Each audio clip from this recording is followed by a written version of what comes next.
The Banquet of Ghosts.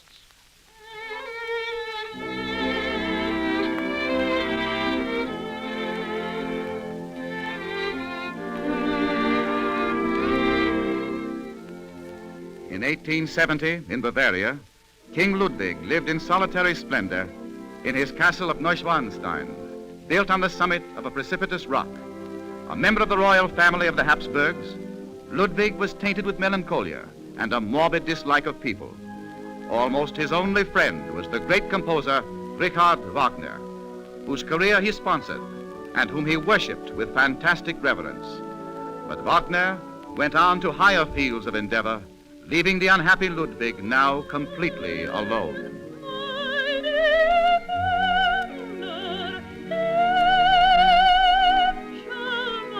It is just before a banquet in the great hall of the castle. Ludwig is seated in a chair of state, entertaining some imaginary guests, exalted members of royalty. The leading soprano of the court opera company is singing Elsa's Dream from the Wagner opera of Lohengrin. King Ludwig himself is dressed as Lohengrin in silver armor.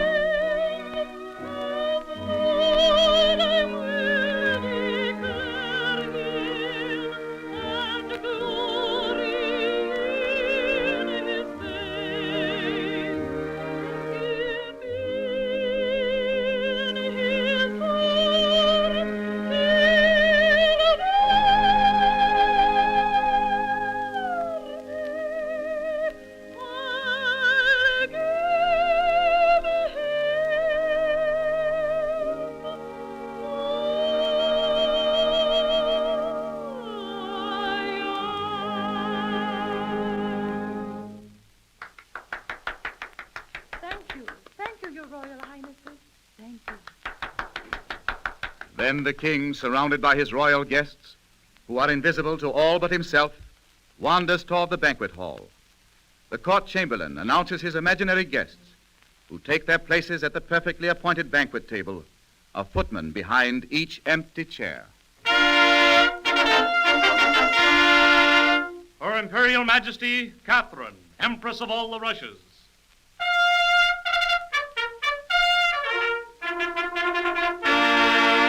The exalted Supreme Dictator of Rome, Julius Caesar.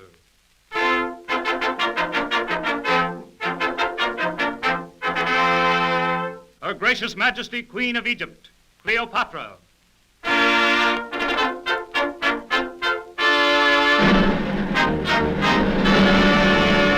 His Majesty, King Louis Ludwig of Bavaria.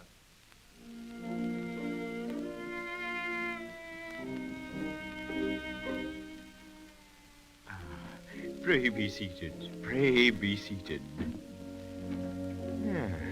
Good evening. Good evening. Catherine, you will find our soup course very much to your liking. I have imported some Baltic eels, from which the cook has prepared an essence. Quite tantalizing, I assure you. And the wine, my dear Cleopatra. Of course, I know it cannot compare with your own vintages. I beg your pardon? You have me there, my dear. I cannot afford pearls for you to drop within the goblet. Hendrik. Yes, Your Majesty? Can you not see that Her Imperial Majesty, the Empress Catherine, has no wine? Oh, I beg your pardon, Your Majesty. I'll attend to it immediately. You must excuse our rustic simplicity, all of you. At last. Friends, may I propose a toast to our absent guest, His Royal Highness Hamlet, Prince of Denmark. Thank you, my friends. Thank you.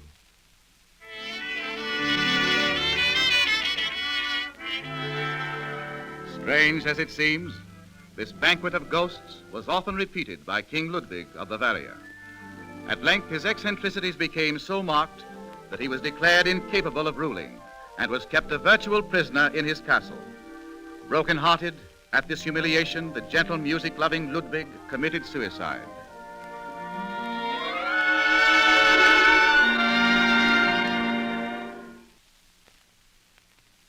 The Pony Express. It is 1861 at the Pony Express station in St. Joe, Missouri. A young boy, 15 years old, named Bill Cody, has finally prevailed upon the head of the express depot at St. Joe to allow him to carry the mails.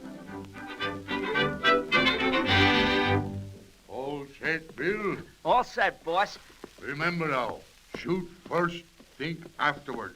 If any Injuns come your way. Oh, I will. No matter what happens, the mail must go through.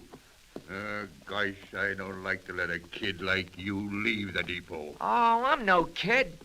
Goodbye, boss.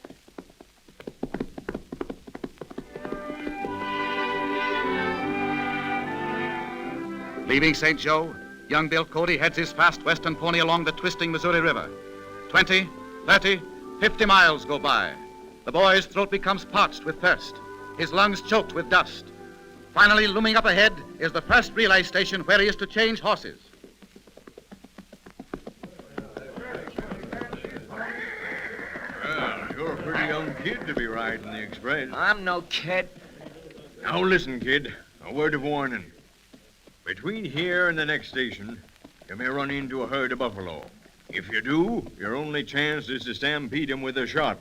And trust to God that they run away from you and not at you. You get it? I get it. And don't forget, the mail must go through. I won't forget. So long, boss. The sun gradually sinks below the horizon. The moon comes up. The only sound is the occasional wail of a wolf or coyote.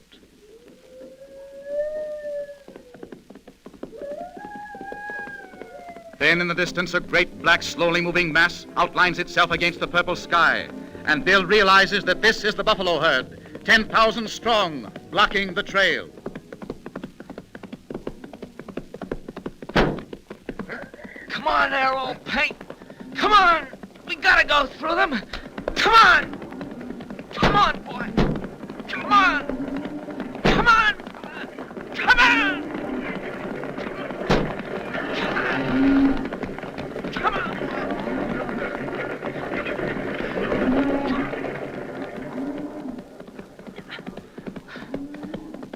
Good old paint.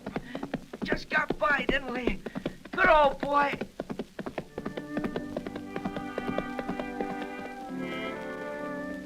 The day stretches on. Bill has had no food, nothing to drink for over 24 hours. Finally, at nightfall, he gallops up to his last relay station, the end of the trail for young Bill Cody. Say, your relief man was scalped by a bunch of Indians. Huh? I'd take the next horse myself, but I'm laid up with a stiff knee. Give me something to eat. I'll take it. Say, you can't do that. Oh, I'm not very tired. But you're only a kid. I'm no kid. Give me a sandwich or something. I'll eat it on the road. Well, the mail can't be held up. But on the other hand... No, I can do it. Okay, kid. The Express will thank you for this.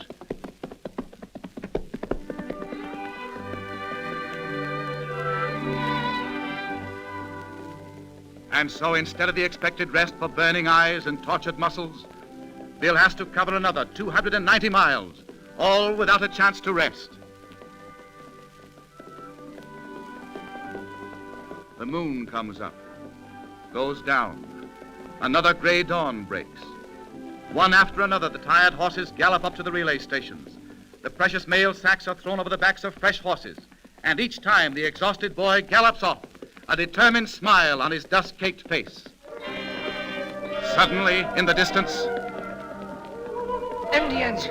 Indians! Come on there, Buster! Keep on going!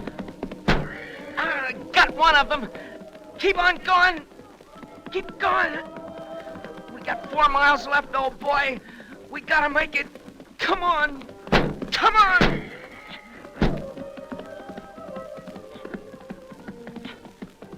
At last in the distance looms up his last relay station, the one before Fort Kearny, 1/4 of the way to Sacramento, where the mail is to be delivered. Well, Come on, boy. Come on. Come on. Come on. Here, I'll hold them engines off. Oh, God. Use that pinto over there. He's got good wind. Oh, all right.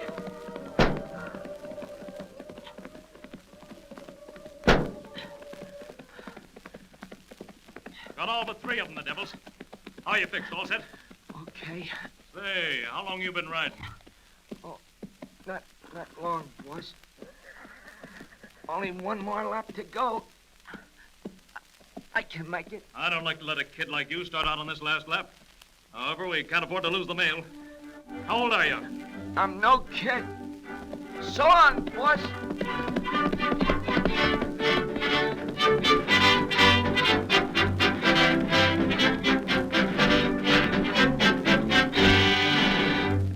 At last came Fort Kearney, and young Bill Cody, on his first and last ride for the Pony Express, tumbled off his horse and delivered the mail safely to the next relay after a ride of 384 miles. After that, he was adjudged too young for the service. Later on, he became the immortal Buffalo Bill. Strange as it seems, in all the 600,000 dangerous miles traveled by the daring riders of the Pony Express, only one letter was lost.